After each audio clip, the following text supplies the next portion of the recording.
testimonies namin narinig. Salamat Lord sa iyong kabutihan. Salamat Lord sa malakasan na meron kami. And we thank you Lord for all that have you done in our life. We praise you. We honor you for who you are in our lives. Because apart from you, Lord, we are nothing.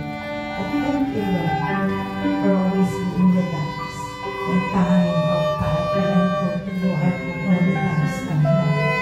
We love you because you are the first one who loved us. Thank you for God. In the name of our Lord Jesus Christ. Amen.